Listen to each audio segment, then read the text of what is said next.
Parashat Miketz, Parashat Chanukah. Today is Rosh Chodesh, and today is also, not today, coming in 2 days, but this shiur I'm going to dedicate to the yortzeit of my grandmother, Matilda Batzara, my father's mother, and Lahavdil Shul, my father also will have a refuah shlema, Gedalia Moreno ben Matilda, so this is all work out, and buttons up to all the guys here, going to have a great Shabbaton, and I'm sure it's going to be good, right, Eitan? A lot of bourbon. Yeehaw. Hoorah. Okay, so Parashat Miketz, very, very interesting parasha. Try to focus on something else this year because I'm sick and tired of the same stories over and over again. And let's try to make it more applicable to our days and what we have to do with ourselves. So where are you going, darling? So we know that everybody, and it doesn't make a difference, but everybody sometime along your life, you're going to have a slip sliding away. You're going to start falling down. It happens. It happens to everybody. You fall, you start falling, things start to happen to you. You get a right, you get a left, you get a right, you get a left. Life beating you, and you get hurt. And it just sometimes doesn't seem to stop. And it just goes on and on and on and on. You're okay, and all of a sudden, boom, everything becomes a chain reaction. One thing after the other, one thing after the other. It's so bad, you park your car, comes back, it's wrecked, there's nobody there, It just those things happen. And it happens to all of us, and there's no way you could escape from that. You should know that. There's no way to escape from that. So after a while, you lift your head up, and you're trying to pick up the pieces. You're trying to recover, assess the damage, do some damage control, and, slowly you're still trying to pick up positive momentum again. But if we look at what happened to Yosef, it seems like he got like a really devastating blow. It's something that I don't think that most people would be able to recover from such a thing. However, I do have to say, and we should all not experience that. And listen, I don't care if you get angry at me or whoever gets angry at me. I really don't care. However, I can tell you that those people who were in the Holocaust got whacked much harder than Yosef. I think Yosef got the hardest bang in his, in personal hit. Until we came to the Holocaust generation. Nothing could compare with that. Nothing. But those people had to go through, and yet they made it, some of them. But it seems very, very difficult. It seems like what Yosef got looks like something that is impossible to recover from. But the reason why Yosef is so hard, because we're not talking about strangers. The uniqueness of Yosef, that it happens by his own brothers, his own flesh and blood. Here, what strangers do it to you, you can always, I have family to rely on, and so on and so forth. But Yosef was actually his brothers, the closest people to him, and not only they hurt him, they hated the guy. I mean, they hated the guy, and they were willing to kill him. At the end, they sold him, and we all know the story, and so on and so forth. We're talking about a 17-year-old kid. So when this whole entire deal happened to Yosef, he was 17 years old, and he was an orphan. His mother died, so his father cherished him, and he had comfort by his father. And all of a sudden, from this protected environment of being the cotton ball kid, all of a sudden he needs to find himself in a very cruel environment, basically fighting for his survival. Very hostile environment. Being a slave, being humiliated, from becoming the favorite kid, you become a slave. It's a very difficult thing to become a slave. And And if you thought that it was really, that was bad enough, so then what happened? It just becomes worse and worse and worse, and things seem to be out of control. He didn't do anything. It's kind of a blood libel here. People, his wife, what's his name? Potiphar's wife put some kind of a story on him. He goes to jail. He didn't do a thing. She goes to jail, and so on and so forth. So basically, a kid like Yosef, if we take this person, a kid, 17-year-old teenager, he had all the right in the world to really throw everything behind. He said, what? That's what I do? Where's Hashem in all this? Where is Hashem in all these things? Too bad Binyamin is not here today. I miss him. I made it especially for him. Tell him to watch it. A kid like this comes and say, what? I was keeping Shabbat. I was learning with my father Mishnah, Gemara, Halakha, Kabbalah. All of a sudden, I'm being thrown like this. What did I do? I didn't do a thing. Where's HaKadosh Baruch Hu in all this? Of course, people were very smart at the time, and Baruch Hashem, nobody came to Yosef and told him, it's a gilgul, it's a kapara for something you did in the past. There weren't such idiots at the time. They were all smart. But, he had really all the good reasons to do so, and so on and so forth. And not only that, he basically climbs up out of the pit. He makes it up in the ladder. He makes it up, with the ranks. He's becoming better and better, and he becomes a very noble character. He's Yosef. It's very interesting. I mean, there's a big difference between, let's say, Yosef and David HaMelech. David HaMelech was a redhead kid. He was playing music, playing the harp, playing reggae there. I don't know whatever he was doing over there. But Shaul was mostly smoking ganja. It was like, a nice guy. Yosef was an accountant, darling. Yosef was an accountant. There's nothing so glorified by being an accountant. But yet he was able to make something tremendous out of that. Tremendous out of that. There's something you guys should look at Yosef and the way he conducted himself. And you should be very proud. Whoever is an accountant to be very proud. I mean, you have a good heritage. You're taking after Yosef. Don't forget, Sam.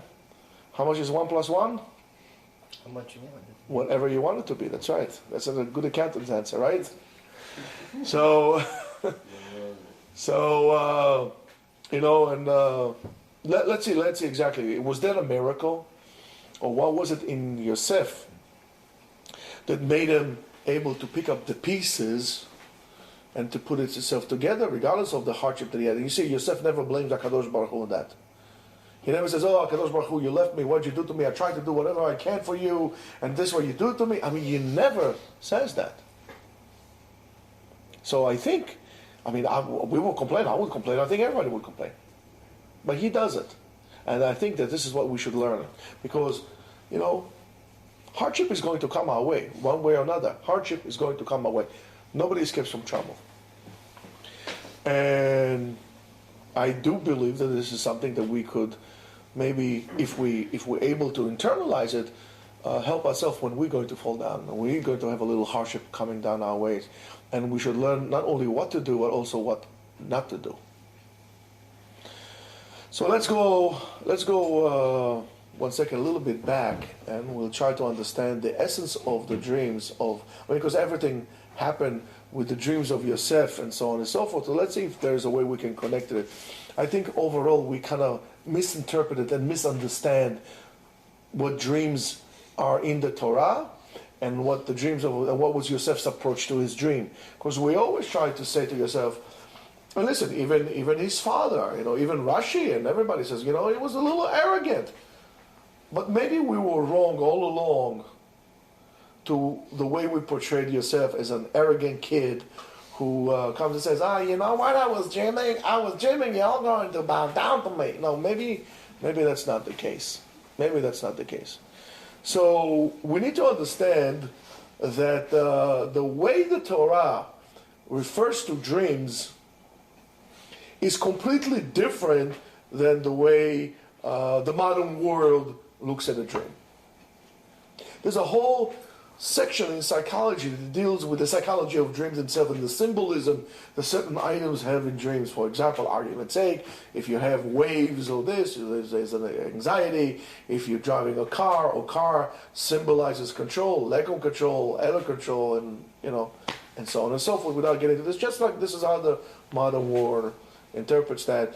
We say you think about something, in the day, you dream about it at night, or you're in a desire, and so on and so forth come up. So therefore, in the post-Freudian world that we are today, the dream is really a reflection of our internal world. Our fears, our desires, as we said, if you have an anxiety, so you're thinking about waves coming and chasing you. If you think about, you're driving in a car and somebody else driving in a car and the car spins out of control, so that person represents that he's taking control over your life. So basically what's happening inside of you internally. The Torah, and especially Sefer Bereshit, sees the dream as a reflection of the external world, surprisingly, of the external world. We already know that the Gemara refers to the dream as 1/60th of a prophecy. And the prophecy does not come to reflect to your internal world, comes to tell you something about what's going to happen with the external world. So, the uniqueness of what we call Baal HaChalamot, which is Yosef, in our world today, is even though he was a very, very sensitive soul, the neshama of Yosef was very, very sensitive. He was a very gentle and sensitive person. It was able to express its dreams in a very interesting way. That was his uniqueness. And his understanding, of course, of Yosef, of the human spirit, and so on and so forth, and his ability to really see the external future situation as it comes to reflect from the person's dream, as we see in the way he was able to reveal the dreams of Sarah Mashkim and Sarah Ofim. He understood, based on that, of what's going to happen, which is usually that thing is hidden for most people. Because we always concentrate on the internal, and we never concentrate on the external, and we're missing the message in which the dream wants to carry out for us. Of course, in the occurrence of dreams, that's beyond the scope of what we're trying to do here. There's a whole certain set of rules that we have to follow, but nevertheless, most of us miss the true meaning of dreams, and that's the uniqueness of Moshe, of Yosef. Most people interpret the dreams internally. Yosef is able to interpret the dreams as a sign to the future externally, how you are going to relate to the world, or how the world is going to relate to you in the message carried by the dream itself. And you see it later on when it comes to Paro and so on and so forth. He was able to do so, and that's very interesting, because in today's world, in today's day and age, in what we call the modern world, I'm not always quite sure that we're so modern, but in the modern world, the dream belongs to the romantic sector. It has to do with romance, it has to do with love, it has to do with things like this. The non-logical part of you, the part of the existence of the person who is concentrating in the self, in the person himself. And the dream in Sefer Bereshit is the extension of your awareness, and is very coherent. The dream comes to expand your awareness of things. So next time you have the dream, before you come to all, bamboozled all about it, or being all thrilled all about it, try to understand how the Torah would reflect it, and you might actually be surprised with the message that the dreams would carry for you. So the personality of Yosef keeps this continuity in terms of the way he interprets the dreams. From the beginning until the end, we're talking about a person who is extremely intellectually rational. He's very rational. A person who is, he's really out there. He's big. He's thinking big. That his rationale does not only tackle and deal with the present, but also with the future. So therefore, he's a very broad visionary. He's able to see things big. He is able to see the whole entire picture, not only the person himself. So let's go back to our case. So I think this is very important to understand where Yosef is coming from. So the first moments after you get the hit, after you get the zets, sometimes it really seems to you that life is over. That's it. It's finished. I mean, believe me, I experienced it myself. Sometimes you get, unfortunately, bad news, and you think, you know what? What's the point of living after this? What's the point of living after that? It's horrible. So you really think life is over. That's it. It's finished. And there's no way for you to continue forward. But as they say, time is a healer. By the way, if you need to understand, time does not heal your wounds. Many times will make the pain less painful. There are certain pains that you will carry with you that will always stay with you. But they won't be as painful, as agitated as they are. But you're always going to have, you're going to carry a scar with you, you're going to carry some pain with you, and so on and so forth. But time, nevertheless, has this ability to wrap things a little bit different. It makes things easier, and sometimes it could heal you as well to a certain extent. So if you're willing to take a deep breath, to really clench your teeth, tight, roll your sleeves, push through it, and let time do itself. Let time take its course. It would seem that after a week or a month or a year or whatever it is, things would look a little different. And this is, by the way, a very interesting.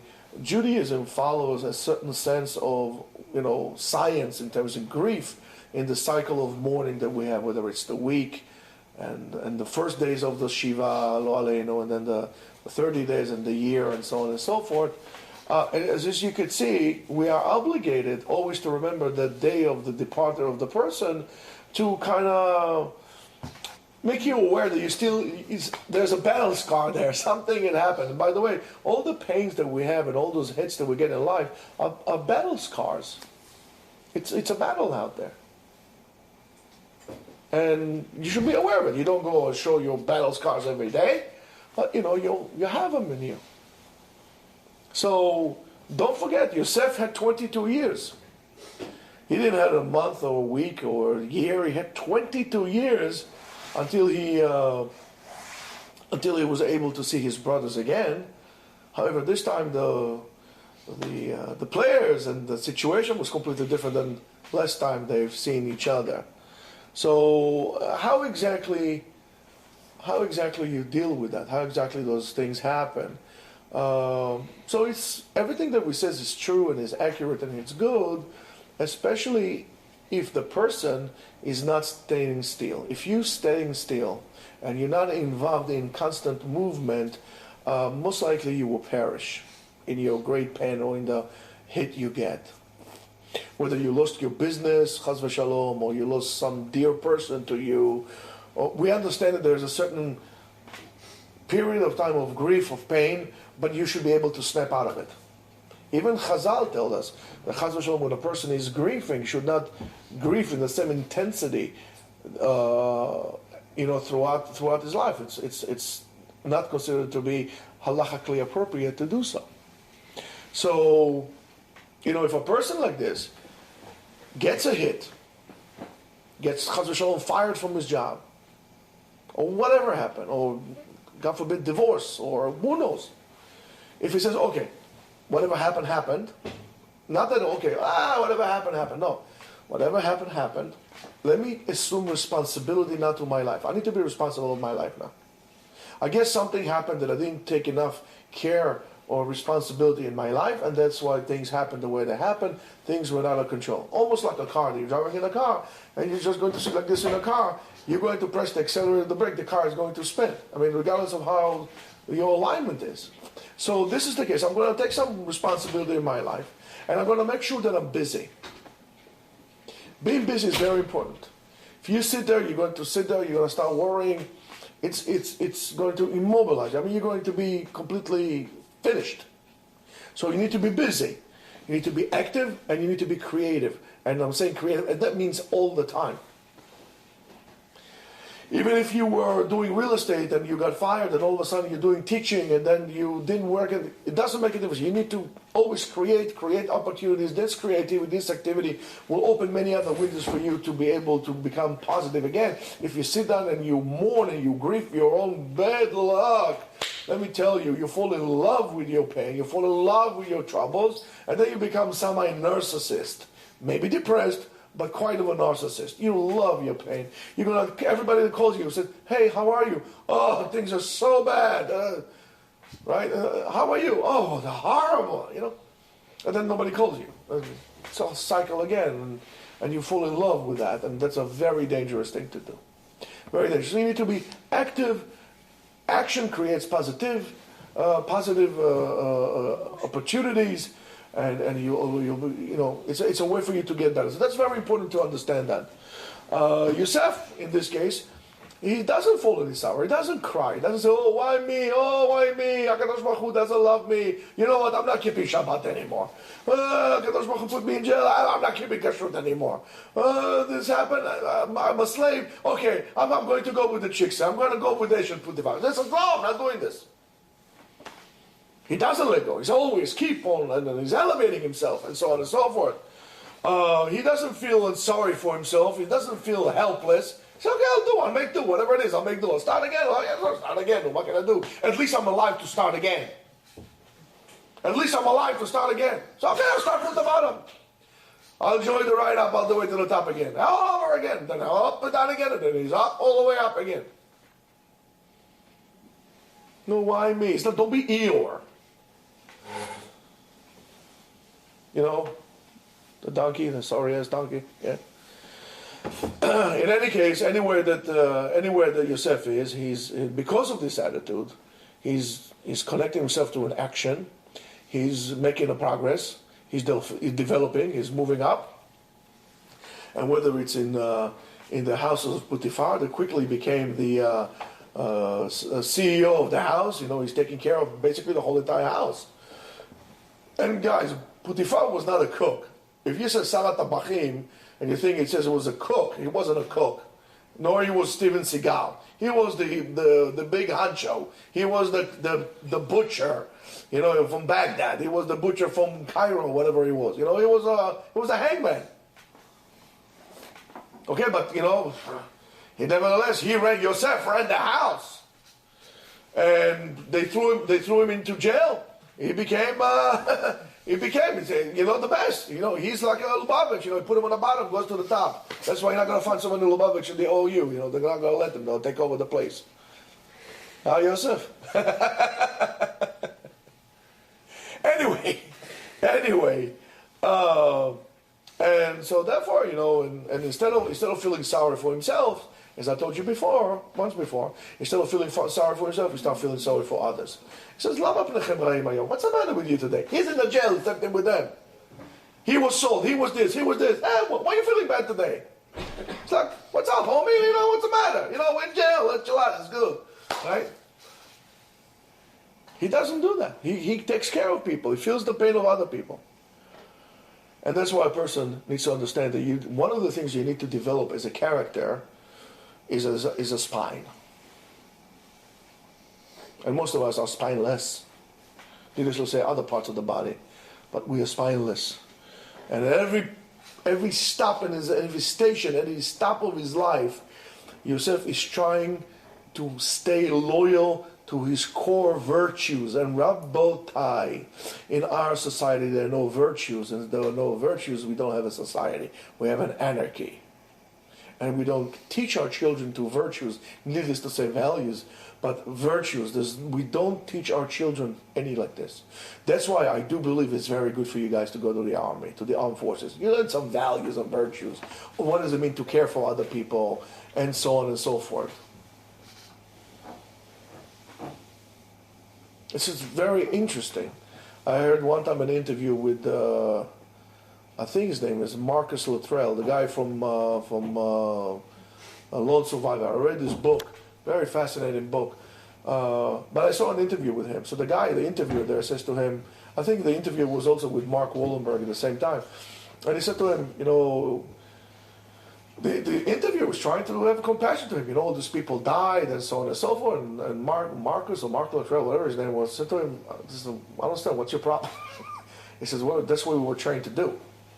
We were trained to do that. We were trained to be in this situation like this. So I don't understand why you're feeling bad. Don't feel bad for us. We're very capable. The fact that you're feeling bad for us means that you think that we were ready. We were ready. We were fighting for that. And the understanding of what it is to fight for your friend. You're going to give your life to your friend because you know he's going to do the same thing to you. These are virtues. We don't have it here. Here is like dog-eat man or man-eat dog here, not dog-eat dog. We don't have virtues. And Yosef stays loyal to that. He never throws HaKadosh Baruch Hu behind him. Again, this is very interesting because David HaMelech did the same thing. Yosef was honest, was tzanua, was hardworking, he was caring. Even when he was at the lowest point of his life, he did not lose from those characteristics in him. He didn't say, "What? 1 second, wait a minute. I should feel bad for others? I should feel bad for others? No! Look at me, You should feel bad for me, I should feel bad for you." He doesn't do that. He's caring. He sees somebody's pain. He doesn't think about himself. He says, what's the matter with you? Why are you like that? He cares about people. So understanding that when you are falling down when you are on a decline, you are on a downhill, when you hold on to secure places that are complete, that are the absolute security of your life, that the virtues that really are the building blocks of your own self, this is the best mahalach you can have. It's the best thing you can do. And these virtues are your integrity, your honesty, your self-honesty. How true you are to what you claim to be. Are you that honest all the way? Yosef was in jail. Yosef ate garbage. And yet, when he was that, did not allow himself to cut himself slack to, listen, what can I do? Potiphar's wife, okay, listen, I'm your slave, honey, do whatever you want, what can I do? He said, no, I'm not doing this. You're an Eshet Ish, I can't do that. Slave or not slave, I can't do those things. Would you cut yourself slack, chas v'shalom, if you're on the way down to do an Amerah? So he says, I'm not doing it. I'm not doing this. Why? Because for him, that discipline that he had that we don't have, that's what gave him value and meaning to his life. He says, without my virtues, without those qualities that I know they are absolute, there's no meaning to my life. That's what we call him tzaddik. We didn't hear any big thing about Yosef. We only hear horrible things about Yosef. He yells at his brothers, he tests them out, he plays around with them, plays with his brain, and yet we call him tzaddik. That's why we call him tzaddik. Why me? Why me? He's not jealous. He didn't say, brother, you sitting there by Pappy all the time, and guess what? I was here, I was digging up in the grave. No, he didn't say those things. He said, guys, don't worry about it. Yeah, it's okay. Hashem had the plan. Don't worry about it. when Yosef revealed himself to his brothers, you should know, he doesn't only reveal himself, that belongs to next week, whatever mind. He doesn't only reveal himself to the brothers, he reveals himself, his inner world, to us. It's a guide to the Jewish people through the generations, how we should make it. Fascinating to me. Today I had an absolute fascination. Lubavitchers are, real pushers. So they met today with Putin. Yeah, the chief rabbi of this, they met with Putin. Putin. From the vodka, Putinka, yeah. You know what Putin told them? That's ridiculous. Yeah, hold on one second. Let me just see if I can find this. Hold on 1 minute. Hold on. I gotta tell you, this is ridiculous. Excuse me, let me just try to, of course it doesn't work. Hold on, this is a holy phone. It doesn't work when you want it. Hold on 1 second. Ezekiel bread. Hold on 1 second. Yeah. Hold on. Why are you laughing, Yeshua? Holy phone, man. No, it doesn't work. Okay, can you get me why that? Anyway, Putin said that the reason for Am Yisrael existence, I don't know, I can't get it on my phone now. Putin said that the existence of Am Yisrael is due to the observance and keeping of Torah and mitzvot through all this time. Putin? KGB? He understands what we don't want to understand. תביא רגע ynet. That's co.il, תביא, דווי. ynet news. Not to give already. No, this. No. Okay, never mind. Oh, you find it. I don't know, I can't do this. I need Hebrew, not English. In English, I don't write stuff like this. They're afraid. Do that co.il. Okay? So Putin understands what we want to forget all the time. In other words, when Am Yisrael, you found it? No. ynet.co.il. I know I can't get into this. It doesn't allow me to get in. It's just like searching. When you have it, when Am Yisrael, what does it mean that what Putin said? He says Am Yisrael, through all the hardship of Am Yisrael, you don't hold on to Obama. You don't hold on to Trump. He says to you, you need to hold on to what are your core values. Your Torah, your mitzvot.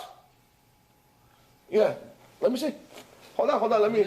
Yeah, he found it. Yeah. Let me see, but I don't know if I see the thing here. Hold on 1 minute. Where is Yahadut po? There you go. You guys have to wait over there on the video as well. You have to wait for Putin here. What? This is a different Briut. No, I don't know. They don't have Judaism here. I don't know. My computer at home, they have it. But anyway, you have it. Yahadut. Let me see. Yeah, there's commercials. You see, it gets commercials here. It doesn't. You close. Yeah, hold on. There you go. I can't see this. Can I find it? Never mind. Anyway, so that's what Putin says. I don't know. You find it and then look for it. Look for it in Hebrew. There you go. Diyun, Orot, Kabbalah. Anybody wants to learn Kabbalah? You can learn on the internet. No. Anyway, so that's what it is. So the Jewish nation should stay loyal to things like that. This is our core values. When things don't work your way, be like you said, don't say, oh, why Kadosh Baruch Hu is doing it to us? We need to hold on to what we really know is absolute and it's the truth. Things of value, and that will be the Torah. And that's what we call Emunah. The Emunah is, what does it mean? What does it mean? Emunah, to believe in God, is understanding and saying and believing that everything that happens to me now is not a derivative of some cruel destiny or some bad karma or some punishment that is happening to me and so on and so forth. It happens to me because HaKadosh Baruch Hu is mechaven umashgiach mishamayim. Because HaKadosh Baruch Hu is directing and is keeping whatever he's doing, it's beyond my understanding, but he's taking care of me. Understanding that HaKadosh Baruch Hu is with me at every given moment. Gam ki elech begei tzal mavet lo erara ki ata imadi. Even if I walk in the valley of death, I won't be afraid because you are with me. That's the essence. Understanding that, as understanding that HaKadosh Baruch Hu, the God, is here protecting me, holding my hand on the wheel. So the boat of my life, so I'll be able to come to a safe shore, through the waves, through the hardship, through everything like that. That emunah, that beliefs, gives us as humans the ability to deal with difficulty, to overcome it, to progress, to develop, to achieve, to succeed, even if I don't understand right now what is the reason of this current situation. Understanding the call, the Avid Rachamana Letav Avid. Whatever HaKadosh Baruch Hu does is for the best. Ke'en ra nigzar min hashamayim. From above there's no bad decree. It might seem to us like this, but this is only due to the lack of our ability to understand. And since we don't have an ability to understand, we need to believe that it is good. It is not about fate. It's not a Christian concept. It's all about faith. It's not all about faith. This is not faith. This is understanding. This is acknowledging that this is good. Gamzul Tovah. It is good. I just don't see it. Now, I don't understand it, but I know it's good. Let's say, for example, there is a draft. You have to go to the army. There's a draft. There's a war. Chas v'shalom. You know, like World War II or something, or Vietnam. You know, they don't have time. They're going to take the gun in your hand and run in the hills. So you're going out with your friends, you slip and you break your leg. Right? You missed a prom night, whatever you call this. Now you're feeling bad, right? No paradise in the dashboard light, right? No mocha chocolate rayaya, you know? And guess what? So now you're upset. Now I'm going to tell you upset. You're going to be disqualified for the draft. You want to die in Vietnam? You want to die on the shore of Normandy? It was so bad for you? Was it? So why are you complaining? Right now it's bad. Okay, it's bad. You don't understand. It's not bad. It's good. You just don't see it. If you take a seed in the ground, you take a seed in your hand, you put it in the ground. Where is it? I can't find it. You cry, right? Wait a little bit. It's going to have a tomato plant. You're going to eat. You're going to make salad. It's not bad. It takes time. It takes time. But we don't understand that.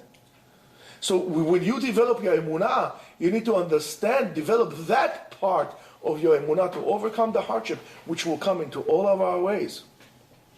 So that Emunah will bring about a tremendous understanding that everyone should really internalize.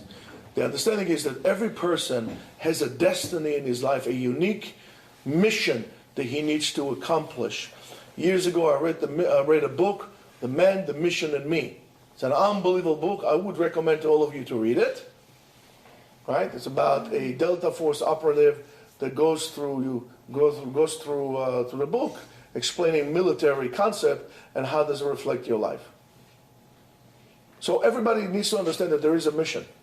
He or she or it has that's if you decide if you're he or she, you become an it, has a unique mission in his life that only he could perform. If you came to this darkness, and right now you are in a dark place, there is a reason why you are in this dark place. And the reason is, most likely, I need to turn the light on. If I get to a place and there's no Shomer Shabbat, why did I do to deserve to come to such a place?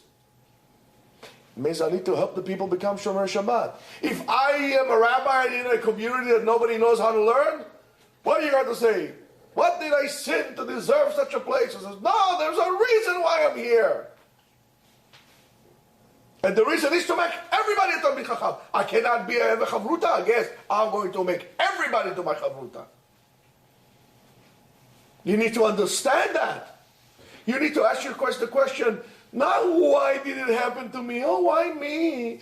Oh, miskin. Why did it happen to me? Oh, wow. No. All right? We're here. How are we getting out of here? What's the best thing that we can do? Be a warrior. Tell yourself, I'm a warrior. I'm exceptional. There's nobody like me. And I'm in this situation, and I need to make the best out of it. I'm not going to let the troops that are looking behind me, I'm not going to let them die. I'm going to complete the mission. And if they didn't tell me what the mission is, or I got here by some freak, accident and so on, I'm going to use all my given skills to make the best out of this situation. That's why I think you should go to the army. Just a bunch of wussies sitting there, playing big shots. The first rain of jobs you're taking going to bomb shelters. That's what real men do. They don't go to the gym and lift weights, and then somebody just barks at them and they run after them under the mummy skirt. Real men become men. B'makom she'en ish tiyeh ish. In a place there's no man, you be the man. Nobody's doing anything, so you're going to become like everybody else? No. You're going to start doing. You're going to start an action. Don't be like anybody else. The way we are today is because of a problem in society and the way we educate our kids, but that's for a different lecture. There's a Hashem next week. But that's what you got to do. And you need to understand that that's what Yosef is telling them. He says, Lo atem shalachtem oti. Hena, you didn't send me here. Ki Elokim. God had sent me here. What do you mean God had sent you there? They put you on the boat over there with the camels, remember, with the Hajis over there. They're taking you down to Saudi Arabia, and then they sent you to Cairo over there. Bunch of Hajis wearing pajamas. No, you guys didn't do it. Hashem did it. That's why I'm not angry at you. I'm not angry at anybody. There was a reason. And you see, now is the reason. Don't just look at things in hindsight. Oh, that was us.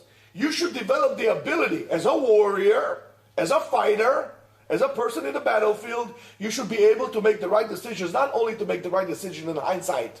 You need to be able to make the right decision in the current perspective. And now, at the here and the now.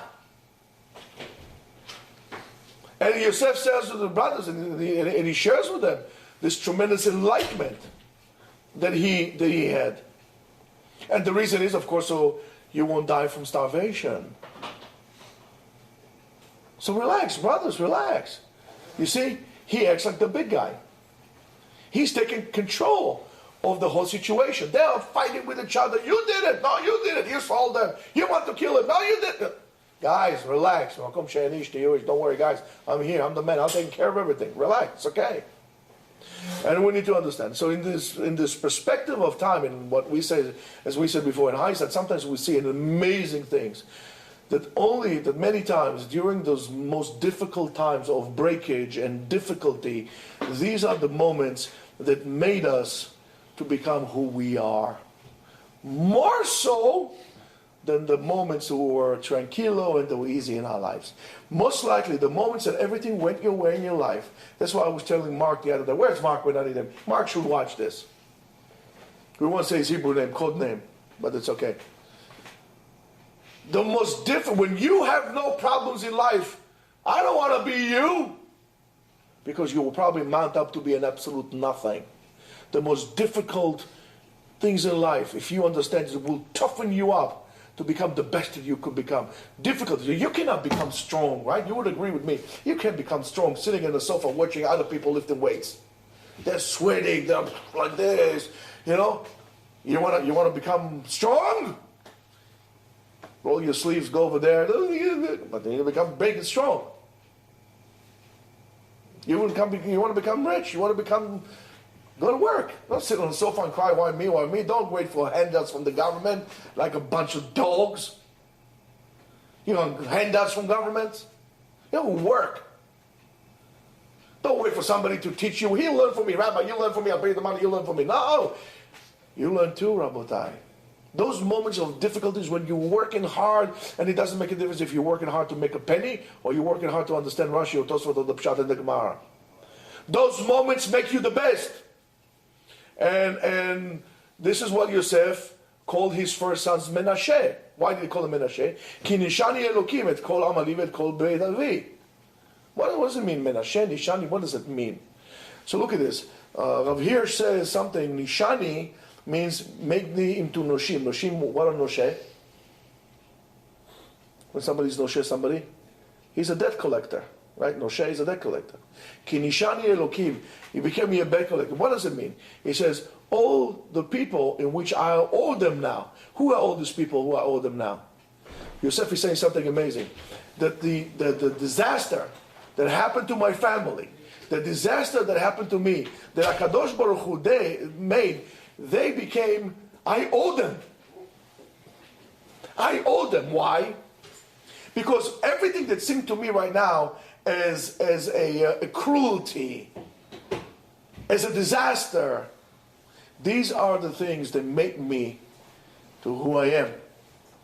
And maybe who I am, maybe become successful. I became successful due to the people who gave me a hard time. Therefore, I owe them. Today, what do? Why are you so not nice to me? Why are you so cruel to me? Why, Rabbi, why you always speak on me? No way. You're never going to reach anywhere like this. The rabbi tells you, listen, read Rashi. I don't know. You read it. Don't cry. I can't run a mile. I showed you without making names. What mentioning is. How many push-ups can you do? 25. Okay, how about 55? Brother, I can't do 55. Yes, you can. Okay, that's 40. I can't do any more. Okay, how many you did 40? 10 more? Good. Give me 20 straight. Again, 20 straight. Okay, that's 20. It's 15. Okay, I said you 20 straight. Give me 20 straight. And before you know, he does 100. He wanted to quit at 25, but he did 100. You know what I'm talking about, right? Hello, there, Mr. Push-Ups. You've seen it with your own eyes, haven't you? I think the record was what, 170 a day? Push-ups, something like this? 170 a day? He couldn't do 20. You could, you just don't know it. You could, you just don't know it. You don't know what you're capable of. Because you're too obsessed with your misery and your difficulties. Oh, it's hard for me. Oh, why me? Oh, this. Look at this guy. It's so easy for him. I don't want his life. I don't want it. That's why I said to you, when you get married, if you don't have arguments with your wives, you got to watch out. I'm not saying all the time arguments. But arguments are good. They're healthy. Help you fuse better together. So comes the Torah, and it doesn't come to entertain us with kind of legends. You know, that's why I'm so much against all these rabbis who tell me legends. Sipurim, they pull it out on the sleeves. That's so stories upon stories. One of my Shachrazada here is going to tell me 1001 nights of legends. I'm not interested in that. The Torah doesn't come to tell me stories here. Shalom bayit, ma shalom bayit. No money, I don't care about these things. The Torah comes to teach you something here tremendously. This is how to overcome difficulties. And we all go through difficulties. You need to understand and analyze what Yosef did. His ability to deal with what we call mashber, difficulty, to become a mashbir. V'Yosefu ha-mashbir lechol haaretz. Mashbir, he's the supplier. He's the one who gives hope to all the people. From mashber, from difficulty, from crisis, he's the one who's pulling all the people out of the crisis because of the difficulties he had. And the Torah says that, but you never seen that. We have to understand and really put it in yourself that your difficulties could become a tremendous leverage to bounce you up to the next level up. Therefore, never feel sorry for yourself. Use that momentum to push through. You know, like in the movies, right? The guy says, I can fight, I cannot fight. They go, pow, pow, pow, you know, pumps it up. Oh yeah, I can fight. You know, it goes like the same thing here. When life gives you left and right, take this energy, take this buildup of negative energy and make it work for you. Use this as a leverage to bounce you out, to catapult you forward up, to achieve and not to give up. And it says that the story of yourself is basically the story of all of us. And don't look at yourself as some kind of a legend. And if you sit down and you look at yourself stories as legends, as fairy tales, as an entertainment, you're going to miss a big, big, big, big lesson in your life. There's a tremendous lesson that you need to internalize. Sit down and analyze it. Try to remember what I told you. Watch it again and again and again what I told you. Not because you need to watch me. You know how I look, pretty good. You know, you don't need to, we all agree with that. But watch it because it's probably something that you're going to need sooner than later. Whatever you are, small difficulties or big difficulties. You don't break. You don't fall apart. You don't crumble. You don't shatter. You pull the people through it. You pull all the people that are willing to give up and you bring them to safety. You become the man. And Yosef was the man. Shabbat Shalom, Rosh Chodesh Tov, Chanukah Sameach.